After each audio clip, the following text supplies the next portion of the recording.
Quem controla o conhecimento controla também a sociedade. Quem vai dizer isso não com essas palavras é Foucault em seus estudos. Mas hoje a gente está aqui para falar sobre Witch Hat Atelier, mangá e anime criados aí pela autora Kamome Shirahama, que é sinceramente um anime, um mangá, uma história magnífica. Ela vai contar sobre a Coco, que é uma menina muito jovem, que é obcecada por magia, e ela gostaria muito de se tornar uma bruxa. Mas o problema é que nesse universo, pelo menos o que se acredita é que se você não nasce bruxa, já era pra ti. É uma coisa que é passada ali, né, hereditariamente, que tem um grupo muito seleto que pode praticar magia. As outras pessoas simplesmente não têm esse dom, elas têm que aceitar e ficar nos seus lugares. Só que como toda protagonista, a Coco ela é obstinada, ela vai procurando mais e mais até que ela consegue se meter no meio desse universo da forma mais desastrosa possível. Bem, é um anime que vai trabalhar ali elementos mágicos, tem um sistema de magia muito bonito, é visualmente muito atraente, mas que abre um leque para uma discussão política muito relevante, não só dentro daquele universo, mas também dentro da nossa realidade. Vamos lá, qual que é o contexto? Lembra que eu falei que a Coco, apesar de amar magia, não poderia fazer, porque era algo que você tem que nascer tendo esse direito. Porém, entretanto, todavia, ao espionar o Kifrey, que é um mago que vai ali, né, na loja de tecidos da mãe dela, ela acaba descobrindo uma forma de fazer magia. E ao tentar replicar, ela consegue. Só que ela conseguir, cara, foi a pior besteira que ela fez. Porque o feitiço dela era uma magia proibida que fez um estrago enorme. Eu não vou contar qual foi para você poder assistir, mas quem já viu sabe que ela vai passar ali todo o restante da história determinada a resolver esse estrago que ela mesma começou. Só que agora a gente tem ali uma pessoa, né, uma menina, que sabe que qualquer humano pode fazer magia. Porque se ela conseguiu, todo mundo consegue. Basta o quê? Desenhar. Isso mesmo. Semelhante a The House, e acredito que na verdade a Casa Coruja se inspirou nesse anime pelo que eu ouvi falar. É, Ali você vai trabalhar com um sistema mágico de glifos, ou seja, onde a magia, os feitiços, eles são criados através de desenhos. Então, agora que a Coco sabe que ela pode desenhar, ela tem que se submeter a uma punição, que é o apagamento de memória. O que rola? Existe um conselho de bruxos que determina as regras.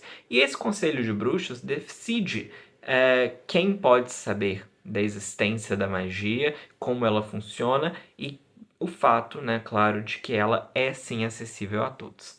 Então, quando alguém acaba descobrindo o segredo de forma indevida, eles vão lá e apagam a memória da pessoa, o que é complicado, porque quando se apaga uma memória, e o anime e o mangá deixam isso bem claro, partes de quem a pessoa é vão embora junto, porque afinal a memória está ligada a quem nós somos.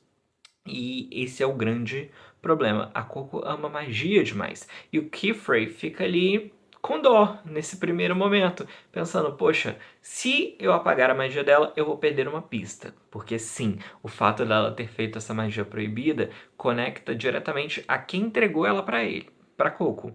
E o Kiefer tá muito interessado nisso, que é esse bruxo, essa figura aqui.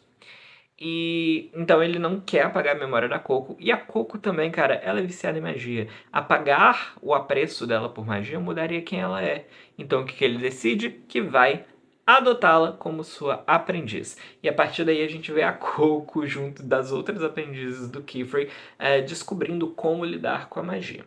Mas esse não é o ápice. O que a gente tem aqui é um conflito muito bem pautado entre os bruxos tradicionais, que são ali, né, o grande conselho, que tem olheiros, que tem espiões, que determinam, fiscalizam as magias, o que pode ou não ser feito, que criam as regras, e os bruxos de aba larga, que são coven de bruxos rebeldes, que não acreditam nessas limitações, que acreditam que a magia deveria ser um bem público e que as proibições são infundamentadas.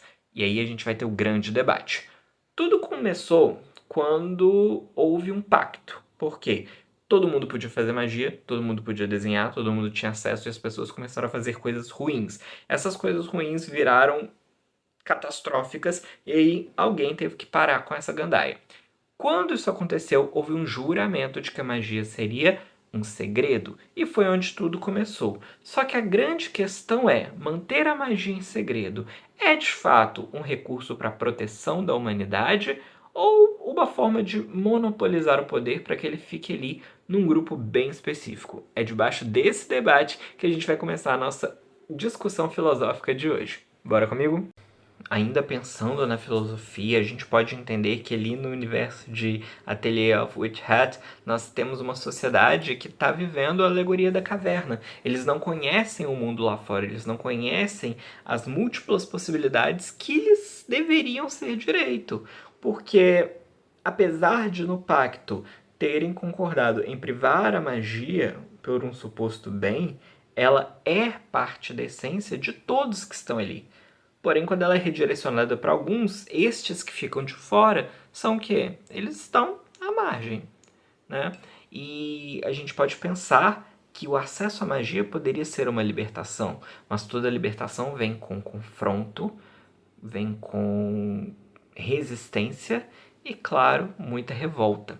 Pensando ali em Kant e em Voltaire, a gente vê que isso não é novidade. Houveram muitas críticas em relação, por exemplo, à Igreja e ao Estado e como eles censuravam e controlavam o conhecimento e o pensar das pessoas. A Igreja, por muito tempo, determinou e ainda determina no que as pessoas podem acreditar, em quem você pode votar, o que você pode ou não fazer. O Estado, ele está constantemente censurando ideias. No passado, pessoas foram mortas por pensar e hoje elas não são mortas, mas a gente sabe que existe toda uma tentativa de apagamento de determinadas verdades. As autoridades, no geral, também não vão estimular pensamento crítico, porque o pensamento crítico, ele liberta, ele confere autonomia para que aquele indivíduo decida se ele pode ou não errar. E é isso que acontece quando se proíbe a magia ali naquele universo, você está dizendo, ninguém vai errar. Porque essas são as leis, nós fazemos elas. Mas quando o outro tem acesso, a escolha fica na mão dele. E esse processo de escolha é muito importante e ele é constantemente revogado por núcleos, né, que trazem a si próprios como detentores da moral. É uma treta que ela é velha, ela permeia aí toda a nossa sociedade. E sinceramente, durante o anime, durante o mangá, eu não sei de qual lado eu estou. Porque ao mesmo tempo em que eu entendo essas problemáticas amplamente discutidas pela filosofia, nós sabemos também que o mau uso daquelas habilidades, que ali naquele universo são catastróficos e muito mais materiais, pode desencadear uma série de fatores. Vamos pensar aqui nos fãs. Os fãs de Witch Hat Atelier aprenderam a utilizar o sistema de magia.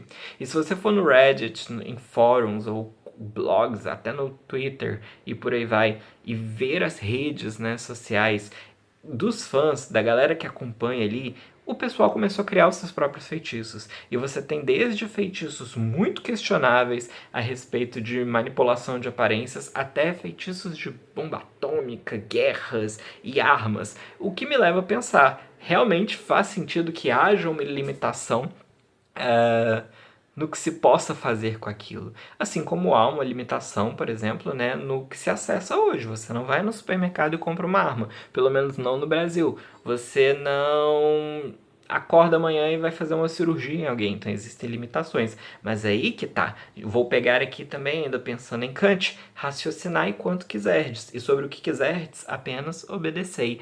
A grande questão aqui é o desconhecimento, é a privação do saber. Você deveria, e eu vou sempre bater nessa tecla, poder pensar, poder raciocinar, poder escolher, mas também precisa haver ali uma lei limitando até onde esse caminhar pode ir. Não é sobre não pensar, mas é sobre saber conviver em sociedade de modo a estabelecer os seus conhecimentos, propor debates e não violar, né, normas de boas convivências, como, por exemplo, não fazer feitiços para explodir todo mundo numa vila. No mundo real, é muito fácil entender que a privação do conhecimento ela tem um design por trás. Não é à toa que estão tentando banir cada vez mais as disciplinas de filosofia, de história, geopolítica, na tentativa de contar a história de só um lado, que não quer que você perceba coisas que possam te fazer confrontá-los. Agora, no anime e no mangá, cara, passa pelas mesmas águas. Porque não é porque eles controlam aquela parte ali para não desandar que todas as outras decisões que aquele grupo tome sejam justas. E quando, se você questioná-los, você tem a sua memória apagada, quem você é destruído, isso não é justo, não é legal. Mas agora, em relação ao uso da magia, é compreensível? É, mas será que é a única via possível para existir ordem? Não sei. O importante no final do dia não é de qual lado você está, mas já deixa nos comentários porque eu quero saber se você é Team Chapéus de Aba ou não, ou Team Conselho, mas é sobre entender o que você faria se você tivesse o poder na tua mão. Você compartilharia com os outros para que eles também fossem livres? Você manteria entre os seus? Me conta aqui. E é isso, me siga para mais reflexões sobre livros, animes, mangás, bruxas e tudo mais. Um beijão e até a próxima!